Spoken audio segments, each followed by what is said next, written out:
ஊசியின் ஓசை. ஒரு சிறிய கிராமத்தில் மீனாட்சி என்ற பெண் வாழ்ந்து வந்தாள். மீனாட்சிக்கு தையல் என்றால் மிகவும் பிடித்தமான ஒன்று. அந்த கிராமத்தில் யாருக்காவது புதிய உடை வேண்டுமென்றால் முதலில் நினைவுக்கு வருவது அவள்தான். அவளது தையல் இயந்திரத்தின் டக் டக் என்ற ஒலி அந்த தெருவின் அடையாளமாகவே இருந்தது. மீனாட்சி சிறு வயதிலேயே தன் அம்மாவிடமிருந்து தையல் கற்றுக்கொண்டாள். பள்ளிக்குச் செல்ல முடியாத சூழ்நிலை இருந்தாலும் துணியை பார்த்தவுடன் எந்த வடிவம் அழகாக இருக்கும் என்று கற்பனை செய்யும் திறமை அவளுக்கு இருந்தது. ஒருநாள் கிராமத்தில் பெரிய விழா நடத்தப் போவதாக அறிவிப்பு வந்தது. எல்லோரும் புதிய உடை அணிய விரும்பினர். மீனாட்சியின் சிறிய கடையில் கூட்டம் நிரம்பியது. ஆனால் அந்த கூட்டத்தில் ஒரு சிறுமி மட்டும் அமைதியாக நின்று கொண்டிருந்தாள். "என்னம்மா, உனக்கு எந்த உடை தைக்கணும்?" என்று மீனாட்சி கேட்டாள். சிறுமி மெதுவாக, "அக்கா, என்கிட்ட பணம் இல்ல, ஆனா விழாவுக்கு எல்லாரும் புதிய உடை போடுறாங்க" என்றாள்.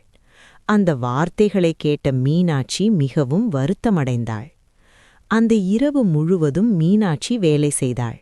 பழைய துணி துண்டுகளை ஒன்றாக இணைத்து அழகான பாவாடை சட்டை தைத்தாள்.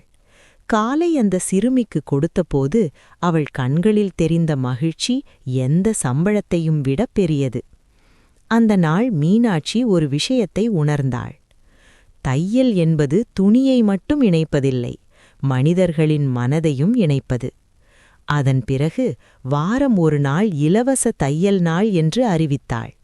ஏழை குழந்தைகளுக்கு உடை தைத்து கொடுக்க ஆரம்பித்தாள். அவளது கடை மெதுவாக ஒரு தையல் நிலையமாக மட்டுமல்ல, நம்பிக்கையின் இடமாக மாறியது. காலம் சென்றது. நகரத்தில் இருந்தவர்கள் கூட அவளது தையலை தேடி வர ஆரம்பித்தார்கள். ஆனால் மீனாட்சி மாற்றமில்லாமல் இருந்தாள். இன்னும் அதே பழைய இயந்திரம், அதே புன்னகை.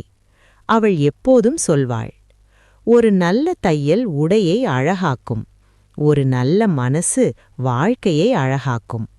அந்த கிராமத்தில் இன்று வரை அந்த பழைய தையல் இயந்திரத்தின் ஒலி கேட்டால் மக்கள் சொல்வார்கள், "அது மீனாட்சியின் கனவுகள் இன்னும் ஓடிக்கொண்டிருக்கிறது."